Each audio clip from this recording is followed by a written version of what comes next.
Hello everybody, my name is Sniping is Fun, and for the month of October, another top 10 list for all of you to watch on my channel. And there's no numbers obviously on the board.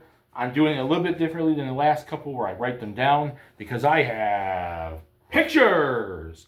And today is going to be the top 10 most horrific, creepy, spooky wrestling characters in the world of obviously pro wrestling. The top 10 spookiest, creepiest, horrific characters in the world of pro wrestling. All decades, all companies, the entire wrestling world, all over the place, and characters I feel define that nature of being the most creepy and spooky characters you have ever seen in the world of pro wrestling. And I'm going to write down the numbers as I put them up there because I got tape. And I'm going to tape their damn pictures up on the wall so you can physically see them. So without further ado, let's start with the top 10 horror-themed characters in the world of pro wrestling.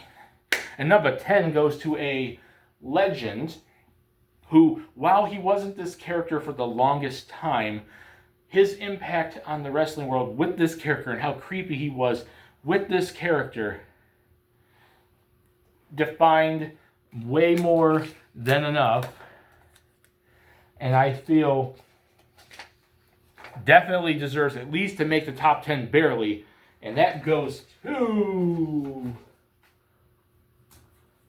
Papa Shango. Let's put a nice little 10 right there. Papa Shango, played by Charles Wright, better known as the Godfather, but when he became the voodoo witch doctor Papa Shango in the early 90s, based off Baron Samedi from the 007 franchise, he freaking was the creepiest thing in the world. He freaking cursed the Ultimate Warrior. He screwed over Hulk Hogan. He did all his witch doctor voodoo spells on you.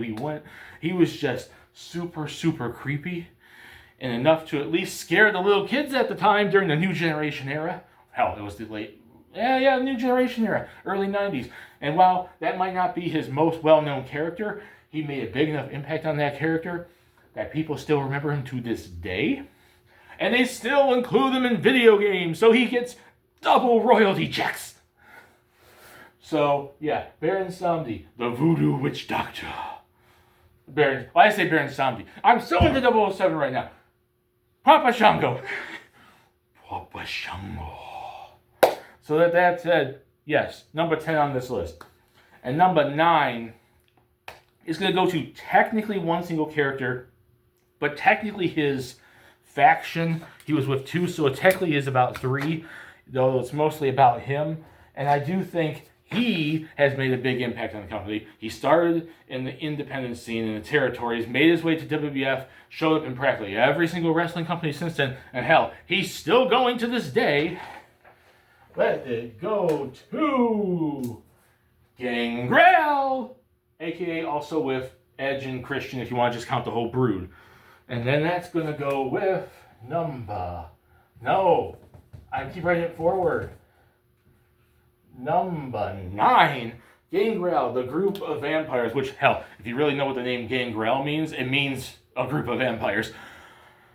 He's been in there. He was like the vampire warrior on the independent scene. He was creepy. He was spooky. Then he comes to the WWF. He drinks blood. He has Edge and Christian follow him. They're like a little cult. He joins the Ministry of Darkness. Edge and Christian kick them out. And he's been on every single company since then, from WWE to AEW. He's been on the independents. He's still going strong. It's a freaking vampire. And hell, back in the day, he was super believable with that crap. And he obviously would have spooked even older people, but definitely something like the kids. And when he came around the Attitude Era and what kids were still watching, I'm sure them going through a bloodbath is not something that they really wanted to see. So, Gangrel. Number 8 is going to go to a wrestler that's a little more modern, but he's, like 2000s modern. Let's go with that.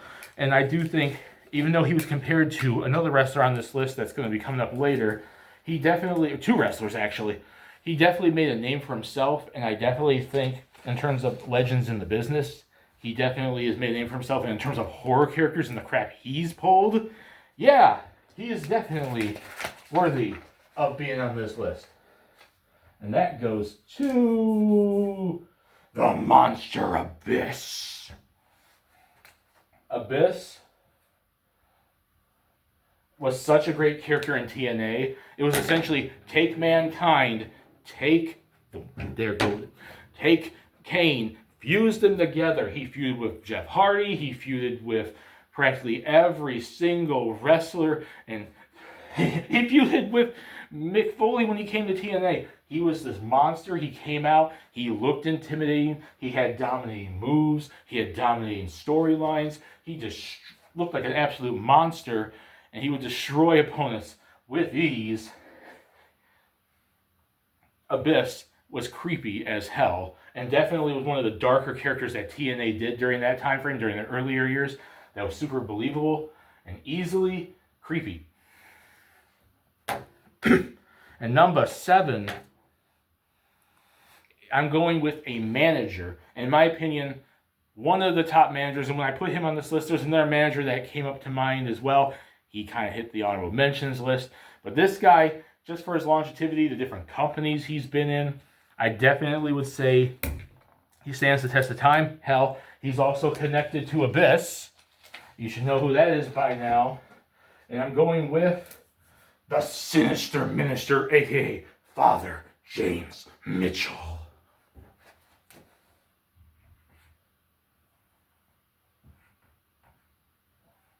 Let me put some arrows here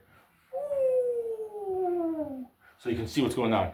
Father James Mitchell, he started as the Sinister Minister in like ECW. He went to TNA. I think he showed up in all over the independents like ROH and whatnot. I'm just surprised. I think he might have even been in WCW at some point. I'm not fully sure. But he's been all over the place. He managed Abyss. It's basically take a religious leader and make him a cult member that's like a demon. He's like the devil. He was so creepy, and he played his character so well. And he would make any wrestler he managed look even more intimidating than they already were, which helped with Abyss. Number 6 is going to go to an absolute legend that terrorized the wrestling world for the longest time. And absolutely, you do not want to get this man on your bad side. And that is going to Abdullah the Butcher.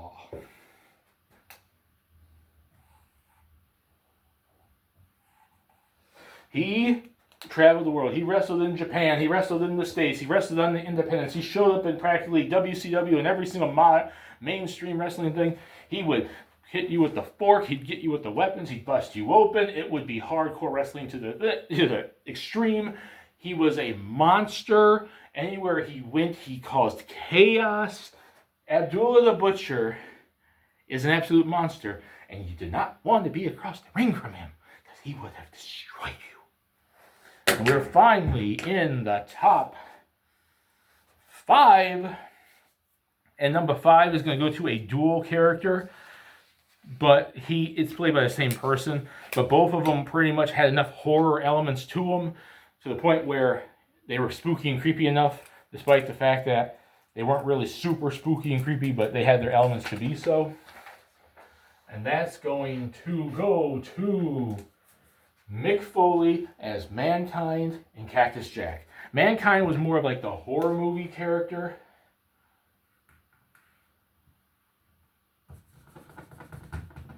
But Cactus Jack was more like the crazy like man that would just like absolutely destroy you in hardcore deathmatch wrestling.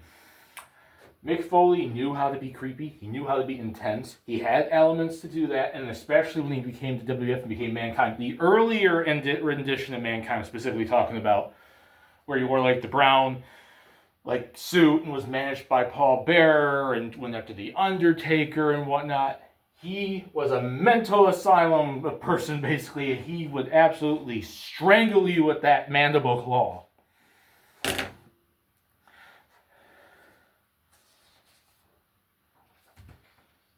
Minute. Okay, am I missing one? Huh. That's crazy.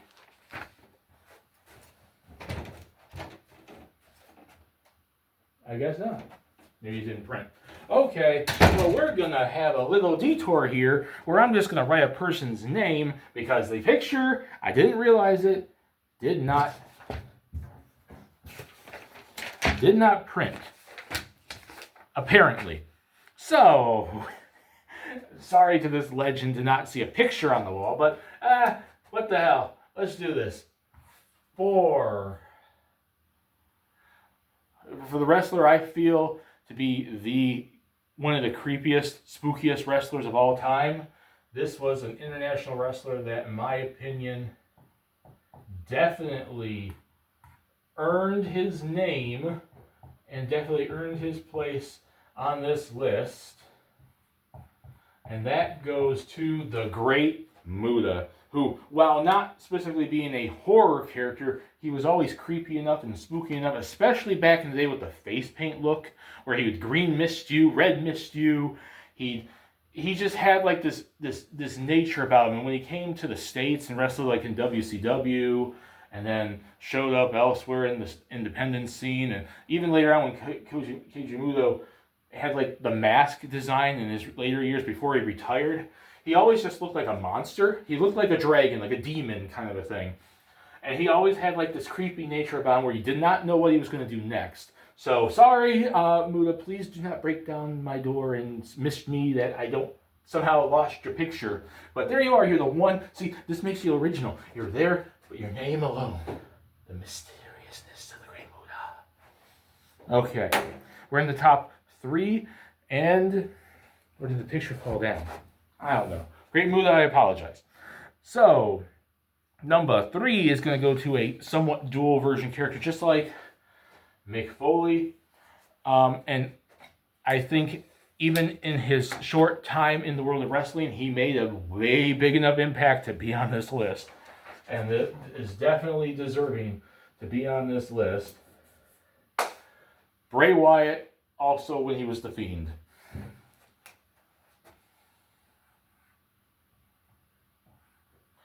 Bray Wyatt was a cult leader. He was creepy as hell. When he ran the Wyatt family, he was creepy.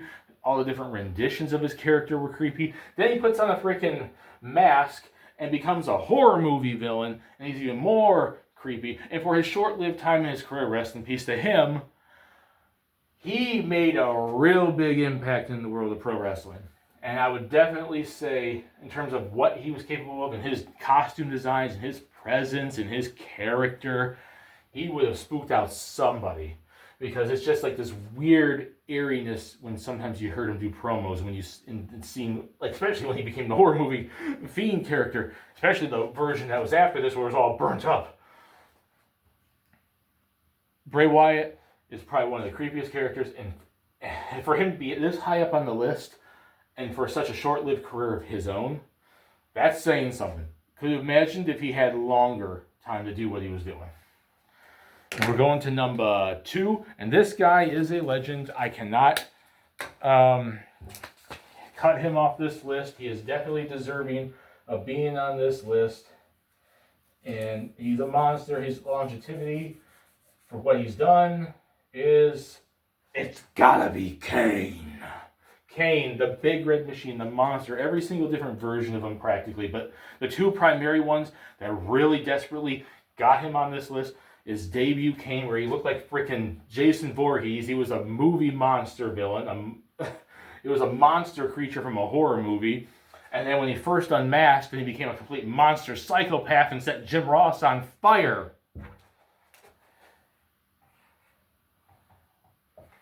Kane, Glenn Jacobs, he's had in his run since 97 till practically he's kind of retired now. He's been an absolute beast, an absolute monster. He's had a lot of great feuds and a lot of great versions of his character. But like I said, those 2 roles in particular, his original debut and his first unmasking run, up until when he buried The Undertaker at Survivor Series 03, that would give kids nightmares. That would give anyone nightmares. He was a horror movie villain at that point in time. And before we get to number 1, Here are some honorable mentions for wrestlers I think that are very spooky, very creepy, and very horror themed, but they barely missed the mark on becoming, top 10. Kevin Sullivan, very, very creepy, cult-like leader. I definitely think he's ran through ECW and WCW and whatnot with an Iron Fist. He was very, very creepy, very, very cult-like. We have Samuel Shaw / Dexter Lumis.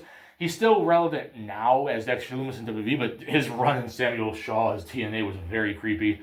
He definitely has that silent but violent monster kind of personality to him if you really kind of think about it. Su Yung, probably one of the few women characters that are very, very creepy.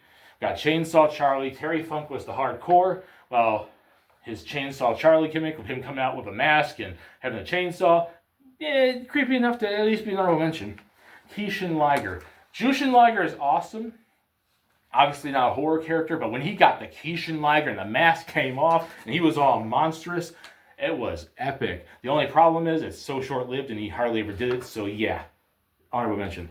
Alistair / Malachi Black, creepy cult-like leader with spooky powers.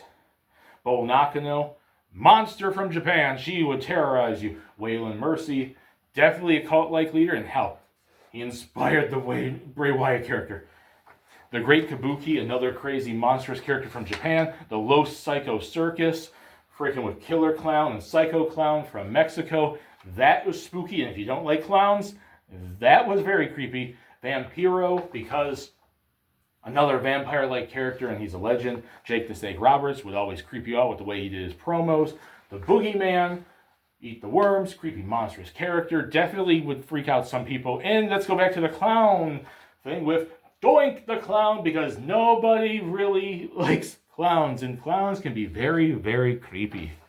So with that being said, drum roll, please, for the number 1 spookiest, creepiest horror character on this list, and you have not seen him yet, and I just did number 2, so it should be freaking obvious what number 1 is. But number 1 goes to The Undertaker.